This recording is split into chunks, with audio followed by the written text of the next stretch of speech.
A paz de nosso Senhor Jesus Cristo aos prezados irmãos. Hoje, dia 20 de setembro de 2020, nesse domingo vamos dar continuidade aos estudos da nossa escola dominical do terceiro trimestre, cujo tema é escatologia. Escatologia é a doutrina das coisas que devem acontecer no fim dos tempos. E hoje chegamos à lição de número 12, os grandes acontecimentos escatológicos.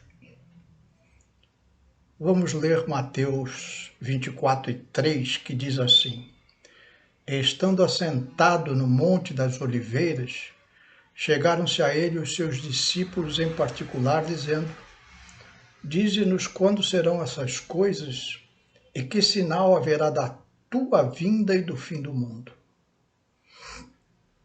Nesse trimestre, temos estudado os eventos das coisas que devem acontecer, segundo a Bíblia Sagrada, no final dos tempos.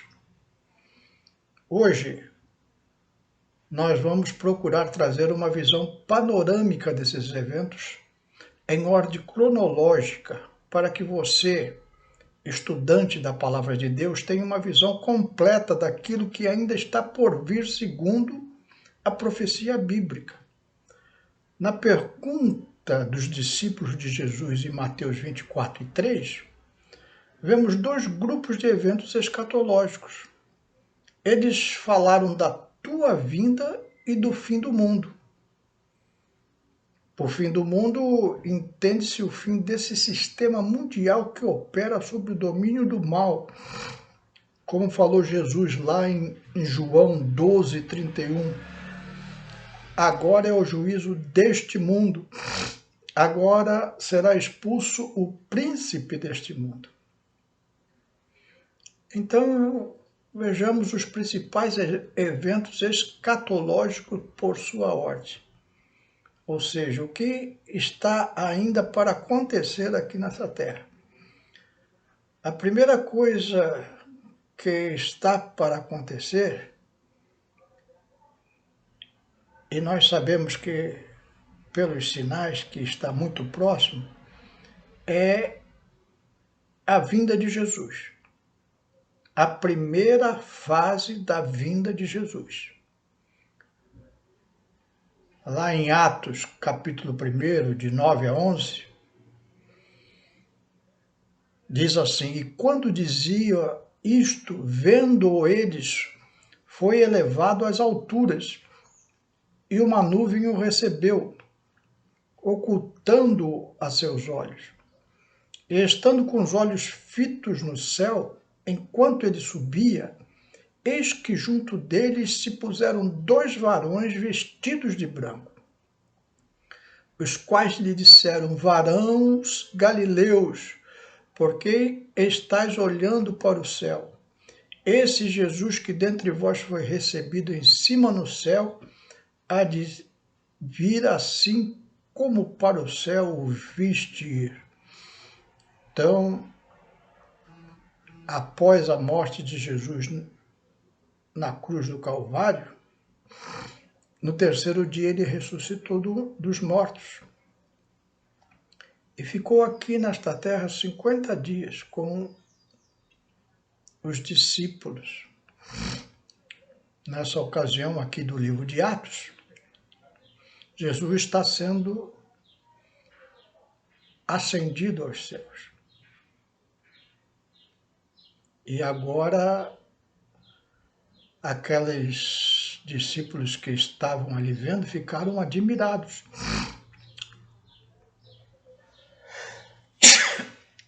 Perdão. Quando estavam contemplando Jesus subir. E apareceram dois varões explicando: olha, como vocês viram ele subir, um dia ele também há de vir. E lá em João 14:3, Jesus explica por que ele vai voltar. E se eu for e vos preparar lugar, virei outra vez e vos levarei para mim mesmo, para que onde eu estiver, estejais vós também. Então Jesus vem e arrebata a sua igreja. Depois do arrebatamento da igreja, haverá dois acontecimentos simultâneos, um no céu e outro aqui na terra. No céu, o tribunal de Cristo, e aqui na terra, a grande tribulação. O que é o tribunal de Cristo?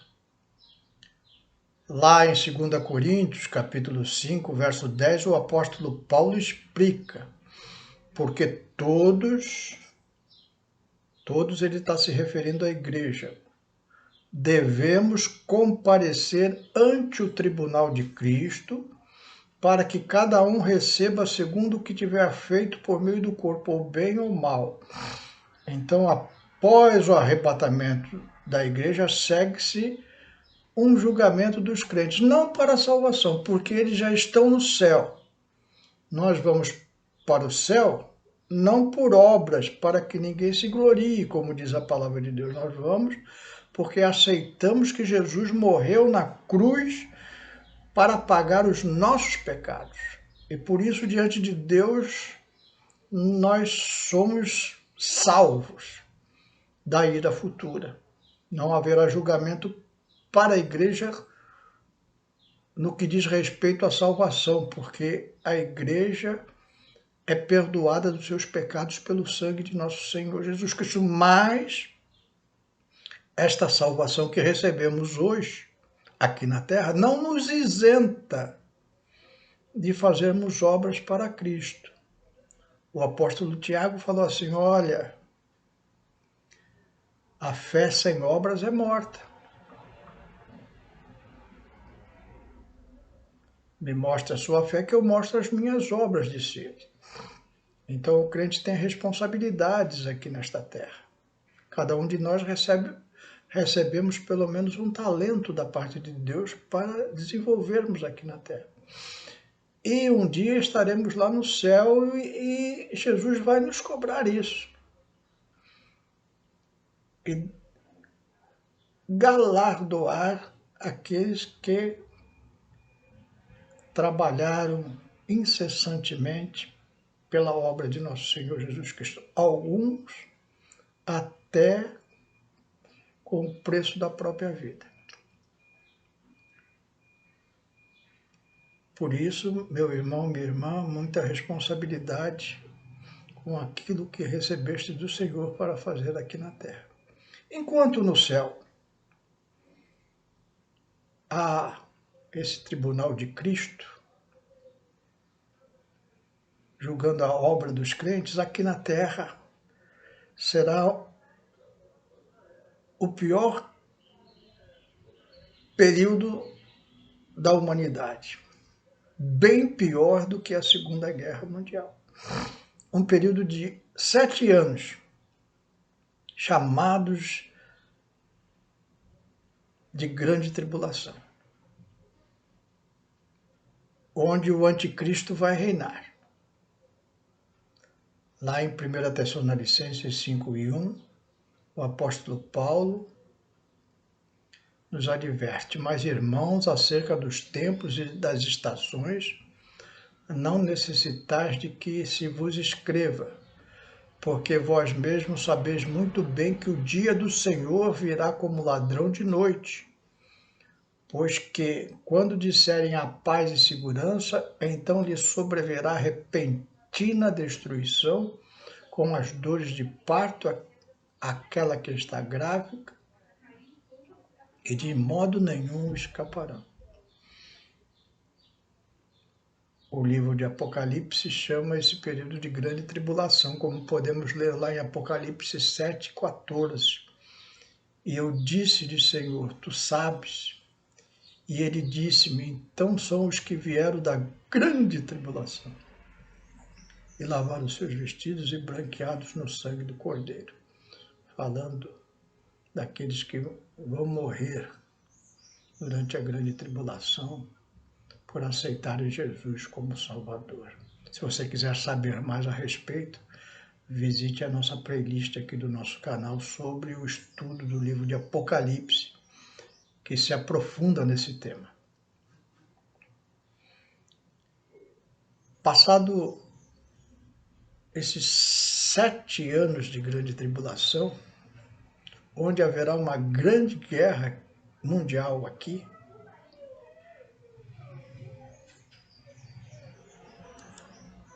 Jesus vai voltar.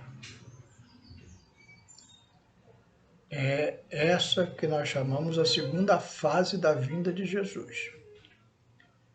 Em Apocalipse 1:7 diz assim, o apóstolo João: eis que vem com as nuvens e todo o olho o verá, até mesmo o que os transpassaram, e todas as tribos da terra se lamentarão sobre ele. Sim, amém. O arrebatamento da igreja será invisível para o mundo. Os crentes sumirão aqui desta face da terra, no abrir e fechar de olhos. No final desse período de 7 anos, estará havendo uma grande guerra mundial. Grande parte da população mundial vai morrer. E diz a palavra de Deus que se Jesus não voltasse, não abreviasse aqueles tempos, a terra seria completamente exterminada. Então aí Jesus volta. Lá em Jerusalém, no Monte das Oliveiras, juntamente com a igreja, para destruir as obras do inimigo. O anticristo que estará reinando aqui na terra, por domínio de Satanás, e o falso profeta serão destruídos, e iniciará um período aqui que nós chamamos de o milênio, de 1000 anos de paz aqui nessa terra. Lá em Apocalipse 21:3, fala desse finalzinho desses 7 anos e o início do milênio. E vi descer do céu um anjo que tinha a chave do abismo e uma grande cadeia na sua mão. Ele prendeu o dragão, a antiga serpente, que é o diabo e Satanás, e o amarrou por 1000 anos. E lançou-o no abismo, e ali o encerrou, e pôs selo sobre ele, para que mais não engane as nações, até que os 1000 anos se acabem. E depois importa que seja solto por um pouco de tempo.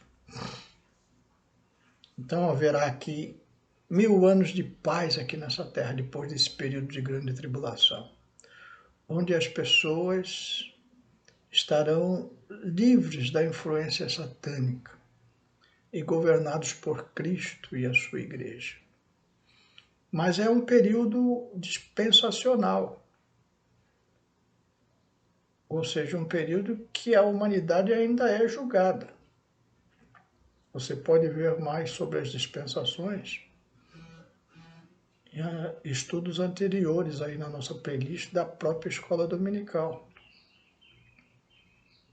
Se não me falha a memória, a Escola Dominical de número 2.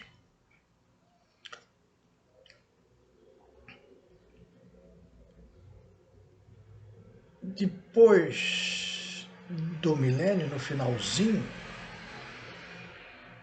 haverá a revolta de Satanás. Satanás será solto. Apocalipse 20, versos 7-10, e diz assim: e acabando-se os 1000 anos, Satanás será solto da sua prisão e sairá a enganar as nações que estão sobre os 4 cantos da terra, Gog e Magog, cujo número é como a areia do mar, para as ajuntar em batalha.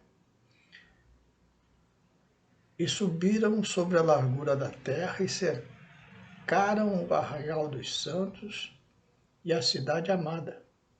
Mas desceu fogo do céu e os devorou.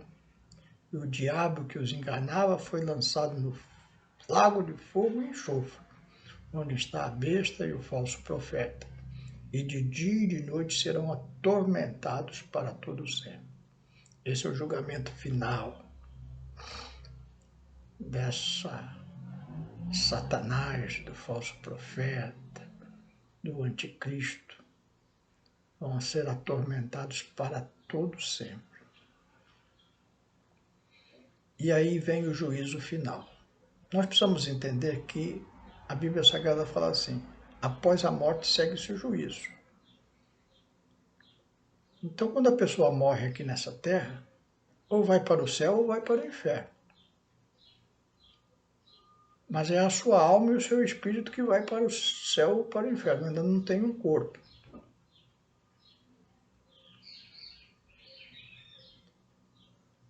Após todas essas coisas, haverá um juízo final. As almas que estão no inferno hoje receberão o juízo da parte de Deus. Fazendo uma analogia, a pessoa comete um crime, é presa em flagrante e permanece na prisão até o tempo que a justiça o chamará diante de um juiz para condenar definitivamente. Isso acontece já hoje. A pessoa morre sem Cristo, vai para o inferno. Lá no final dos tempos, depois do arrebatamento da igreja, depois da grande tribulação, depois do milênio, essas pessoas comparecerão diante do tribunal de Cristo para receberem o juízo final, como está escrito lá em Apocalipse 20, 11 a 15. E vi um grande trono branco e o que estava sentado sobre ele, de cuja presença fugiu a terra do céu e não se achou lugar para eles. Aí está falando da pessoa de Jesus. E vi os mortos, grandes e pequenos, que estavam diante do trono, e abriram-se os livros. E abriu-se outro livro, que é o da vida, e os mortos foram julgados pelas coisas que estavam escritos nos livros segundo as suas obras. E deu o mar os mortos que nele havia, e a morte e o inferno deram os mortos que neles havia, e foram julgados cada um segundo as suas obras. E a morte e o inferno foram lançados no fogo do lago de fogo, esta é a segunda morte, e aquele que não foi achado escrito no livro da vida foi lançado no lago de fogo. Aqui julgado pelas obras, agora não segundo o que vimos lá no tribunal de Cristo, onde a igreja recebe os galardões. Aqui sim para a condenação. Olha, você está aqui no inferno e vai permanecer no inferno para sempre. Por quê? Aí vai mostrar as obras daquela pessoa e vai mostrar que elas tiveram oportunidade de aceitar Jesus como Salvador e não fizeram isso. E por isso recebem a condenação. É justiça de Deus se cumprindo sobre a vida do homem. No final, vai haver a renovação dos céus e terra. Lá em 2 Pedro, capítulo 3, versos 7 a 10, diz assim: mas o céu e a terra que agora existem, pela mesma palavra, se reservam como tesouro e se guardam para o fogo até o dia do juízo e da perdição dos homens ímpios. Mas, amados, não ignoreis uma coisa, que um dia para o Senhor é como 1000 anos, e 1000 anos como um dia. O Senhor não retarda a sua promessa, ainda que alguns a tenham por tardia, mas é longânimo para convosco, não querendo que algum se perca, senão que todos venham a arrepender-se. Mas o dia do Senhor virá como ladrão de noite, no qual os céus passarão com grande estrondo, os elementos ardendo se desfarão, e a terra e as obras que nela há se queimarão. E aí se seguirá o eterno e perfeito estado das coisas celestes e das coisas aqui na terra. Apocalipse 21:1 diz assim: vi um novo céu e uma nova terra, porque já o primeiro céu e a primeira terra passaram, e o mar já não existe. Agora, um começo novo para a humanidade. Aquilo que Deus criou lá no Jardim do Éden, a perfeição volta a existir. Lá em 1 Coríntios 15:28, para nós terminarmos, o apóstolo Paulo diz assim: e quando todas as coisas lhe estiverem sujeitas, então também o mesmo Filho se sujeitará àquele que todas as coisas lhe sujeitou, para que Deus seja tudo em todos. Amém? Vamos orar. Senhor meu Deus, te damos graças por esse momento em que, refletindo na tua palavra, tivemos uma visão panorâmica, Senhor, das coisas que estão para acontecer. Guarda-nos, Senhor, da ira futura. Coloca essas coisas na nossa memória para que possamos ter uma vida irrepreensível diante de Ti, aguardando a vinda de nosso Senhor e Salvador Jesus Cristo. É o que te pedimos e te agradecemos, em nome de Jesus. Amém.